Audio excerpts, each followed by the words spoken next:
ஓம் ஸ்ரீ கணேசாய நமக. விநாயக புராணம் சாப்டர் 14.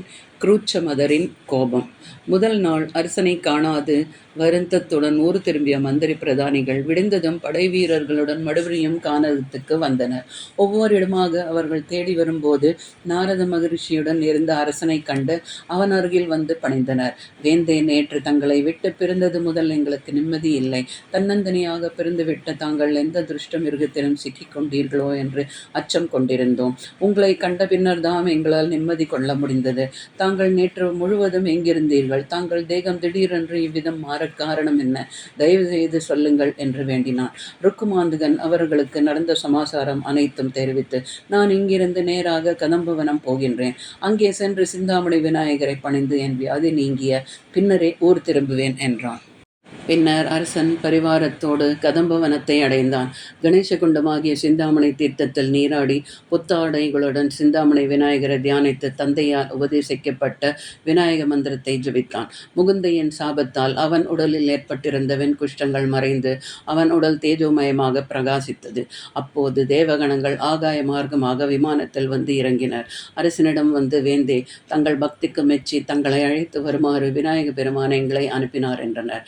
தேவகணங்களே, நீங்கள் சொன்ன வார்த்தைகளை கேட்டு நான் புலகாங்கிதமடைந்தேன். உங்கள் அழைப்புக்கு இணங்கி உடனே புறப்பட்டு விடலாம். இது கிடைத்தற்கரிய பாக்கியமே. ஆயினும் என்னை பெற்ற தாய் தந்தையர்கள் இருக்கின்றனரே, அவர்களை விட்டுவிட்டு நான் மட்டும் எங்கனம் வருவது என்றான் ருக்குமாந்தகன். அரசே, தங்கள் விருப்பம் போல நிறைவேறும். தங்கள் தாய் தந்தையரை மனதில் எண்ணி தீர்த்தத்தில் நீராடி எழுந்தீர்களானால் தங்களுக்கு கிடைத்த பாக்கியம் அவர்களுக்கும் கிட்டும் என்றார் தேவகணங்கள். அவ்வாறே அரசனும் அவனை சார்ந்தவர்களும் தங்கள் உறவினர்களை மனதில் தியானித்து சிந்தாமணி தீர்த்தத்தில் நீராடி எழுந்தனர். பிறகு அனைவரும் விமானத்தில் ஏறிக்கொள்ள அவர்கள் கவுண்டினி நகரத்தை அடைந்தனர். ருக்குமாந்தகனும் மற்றவர்களும் வீமராஜனையும் சாருஹாசனையும் வணங்கி நடந்ததை தெரிவித்தனர். விநாயக லோகத்திலிருந்து அவர்கள் அனைவருக்கும் விமானங்கள் வந்தன. அவற்றில் ஏறிக்கொண்டு அவர்கள் விண்ணுலகம் சென்றனர்.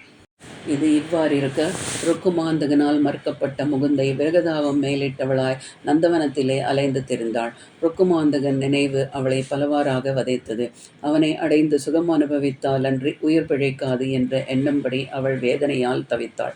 அந்த வழியாக சென்ற தேவேந்திரன் அவள் அலங்கோலத்தை கண்டு அவள் மீது கருணை கொண்டு அருகில் வந்தான். ருக்குமாந்தகனை எண்ணி எண்ணி அவள் தவிப்பதை கண்ணுற்று அவள் தாபத்தை தீர்க்க வேண்டி ருக்குமாந்தகனைப் போல் உருக்கொண்டு அவளிடத்திற்கு வந்தான்.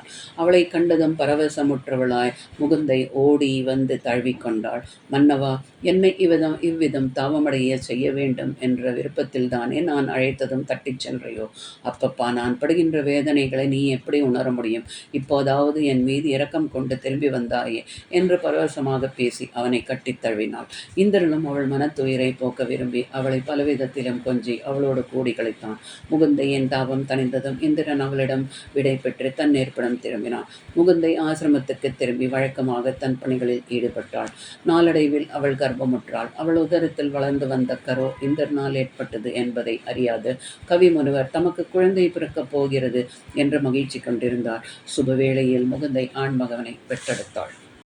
ஆனந்த பரவசமாகி தமக்கு புத்திரன் பிறந்த மகிழ்ச்சியை கோலாகலமாக கொண்டாடினார். அக்குழந்தைக்கு கிருச்சமதர் என பெயரிட்டப்பட்டது. 6வது வயதில் குழந்தைக்கு உபநயம் நடந்தது. முனிவர் தமது புத்திரனுக்கு சகல சாஸ்திரங்களையும் போதித்து கருணாகடாட்சமூர்த்தி ஆகிய கணேசரின் மந்திரத்தையும் உபசேதித்தார். குருமச்சதர் சகல கலைகளையும் கற்றுணர்ந்து விநாயகரை ஆராதித்து அவர் பேருள்ளையும் பெற்று என் திசையிலும் கீர்த்தி பரவ விளங்கி வந்தார். இவ்வாறு இருந்து வரும் நாளையில் மகத நாட்டு அரசன் சூரன் என்பவன் தன் பிதாவுக்கு சிராத்தம் வர அதற்காக எல்லா முனிவர்களையும் அழைத்தான். மற்ற முனிவர்களோடு கிருச்சமதரும் அங்கே சென்றிருந்தார். முனிவர்கள் ஒன்று கூடினால் சத் விஷயங்களுக்கு குறைவு உண்டா? பல விஷயங்களை குறித்து அவர்கள் விவாதித்தனர். அதன் நடுவே அத்திரி முனிவருக்கும் கிருச்சமதருக்கும் போட்டி வந்துவிட்டது. இருவரும் ஒருவர் வெற்றி காண வாதம் புரிந்தனர். அத்திரி முனிவரால் கிருச்சமதரோடு போட்டியிட முடியவில்லை. ஆயினும் அதற்காக தம் தோல்வியை ஒப்புக்கொள்ளவும் அவர் தயாராக இல்லை. ஆகவே விவாதத்தின் நடுவில் எழுந்து அத்திரி மகாகோபம் கொண்டவராய் அவரை பார்த்து சொன்னார். கிருச்சமதா, எங்களோடு போட்டியோட உனக்கு என்ன தகுதி இருக்கிறது? எங்களைப் போல் நீயும் ஒரு முனிவராக இருந்தால் அல்லவா இச்சபையில் இருக்க அனுமதி கிடைக்கும். உன் பிறப்பை பற்றி நாங்கள் அறியாதவர்களா என்ன? ருக்குமாங்கத ராசனுக்கு பிறந்த நீ அரசகுமாரே அன்றி முனிகுமாரனாக ஆக முடியாது. எழுந்து போய்விடு என்றார். அத்திரியன் வார்த்தைகளை கேட்ட அச்சபையில் எல்லோரும் என்ன என்ன என்று ஆச்சரியத்தால் வாயை பிளந்தனர். கிருச்சமதருக்கு அவமானமாகிவிட்டது. அவ்வளவு பெரிய சபையில் தம்மை அத்திரி மகரிஷி அவமதித்து விட்டதாக எண்ணி பெரும் கோபம் அடைந்தார். கண்கள் சிவக்க உடல் கோபத்தால் துடிக்க தமது இருக்கையை விட்டு எழுந்தார். முனிஸ்ரேஷ்டர்கள் கூடியுள்ள இச்சபையில் என்னோடு அத்திரி முனிவர் வாதம் புரிய தொடங்கியவர் தான் தொடங்கிய காரியத்தை விட்டுவிட்டு என் பிறப்பை பற்றி பேசினார். என்னை வாதில் வெல்ல முடியாதென்பதை உணர்ந்த அவர் அதை அப்படியே பாதியில் நிறுத்திவிட எண்ணி என்னை ருக்குமாங்கத ராஜனின் புத்திரன் என்று அவமானமாக பேசிவிட்டார்.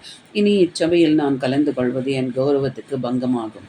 நான் கவிப்புனிவர் புத்திரன் என்பது உண்மையானால் உங்கள் அனைவரையும் வாதத்தில் வென்று அடிமைப்படுத்துவேன் என்று சூளுரைந்து அச்சபையை விட்டு வெளியேறினார். பின்னர் கிருச்சமதர் நேராக தமது தாயிடம் சென்றார். அன்னையே, நான் தங்களை ஒன்று கேட்கப் போகிறேன், அதை மறுக்கக்கூடாது. என் தந்தை யார் என்று கேட்டார். முகுந்தையானவள் உண்மையை மறைக்க விரும்பினாலும் மகன் கோபமூர்த்தியாய் நிற்பதைக் கண்டதும் நடந்ததை சொல்லிவிட்டாள். மகனே, ஒரு நாள் நந்தவனத்திலே உலவிக் கொண்டிருக்கையில் ருக்குமாங்கத ராஜன் வேட்டையினால் களைப்பு வேலிட்டு நீர் அருந்த வேண்டுமென்று இங்கு வந்தான். அவன் அழகிய வடிவை கண்ட நான் மனம் வேதலித்து விரகதாபம் கொண்டவளாய் என் விருப்பத்தை நிறைவேற்றுமாறு அவ்வரசனை வேண்டினேன். அரசனும் என் விருப்பத்துக்கு உடன்பட்டான். ருக்குமாந்தகராஜன் தான் உன் தந்தையானவர் என்றாள். தாயின் வார்த்தைகள் கிருச்சமதரின் எரியும் உள்ளத்திலே எண்ணெய் வார்த்தது போல ஆயிற்று. உங்களை பற்றி நான் எவ்வளவோ பெருமைப்பட்டு கொண்டிருந்தேன் அம்மா. இவ்விதம் நீங்கள் களங்கமுடையவர்களாக இருப்பீர்கள் என்று நான் நினைக்கவே இல்லை என்று மனம் வெதும்பி வருந்தினார். தான் முனிக்குமாரன் இல்லை என்பதை நினைக்க நினைக்க அவருக்கு கோபம் அதிகரித்தது. தாயை பார்த்து, நீ செய்த துரோக செயலுக்கு தண்டனையாக காட்டிலே பறவைகள் நெருங்கக்கூட விரும்பாத இலந்தை மரமாக கடவாய் என்று சபித்தார். முகுந்தையும் ஆக்ரோஷத்தோடு, ஐந்தா, நான் தவறு செய்தவளாக இருக்கலாம். ஆனாலும் உன்னை பெற்றெடுத்த தாய் என்பதை மறந்து எனக்கு சாபம் கொடுத்தாய். நானும் உன்னை சபிக்கிறேன். கண்டாலே மனம் நடுங்கும்படியான புத்திரன் உனக்கு பிறக்கட்டும் என்றாள். கிருச்சமதர் அடைந்த வேதனை பலபல. இத்தனை நாட்களாக தாம் முனிக்குமாரன் என்று பெருமைப்பட்டு கொண்டிருந்தோமே, அத்தனையும் பொய்யாக அல்லவா ஆகிவிட்டது என்று வருந்தினார். மாபெரும் சபையிலே அத்திரி மகரிஷி அவர் பிறப்பின் உண்மையை எடுத்து சொல்லிவிட்டார். இனி அவரை மதிப்பவர்கள் யார்? எங்கு சென்றாலும் அவமானம் அவருக்கு முன்னதாக சென்று காத்திருக்குமே. கிருச்சமதருக்கு வாழ்க்கையே வீணாகிவிட்டதாக தோன்றியது. இனி அவர் ஜீவித்துத்தான் பயம் என்ன? ஆகவே உயிரை துறந்து கொண்டு விடுவது என்ற முடிவுக்கு வந்தார். அன்ன ஆகாரமின்றி சரீரத்தை ஒடுக்கி உயிரை மாய்த்து கொள்ள எண்ணினார். அப்போது ஆகாயத்திலே அசிரீரி ஒன்று தோன்றியது. கிருச்சமதா, நீ ருக்குமாந்தகன் புத்திரன் அல்ல, தேவேந்திரன் புத்திரனே என்று அரசிரீரி கூறியது. இதை கேட்ட கிருச்சமதர் பேருவகை எய்தினார். அரசகுமாரன் என்று தம்மை கேலி செய்த முனிவர்கள் அவரையே வந்து வணங்குமாறு சர்வசக்தியும் பெற்று திரும்ப வேண்டும் என்ற எண்ணத்தோடு தவம் செய்ய வனத்துக்கு சென்றார்.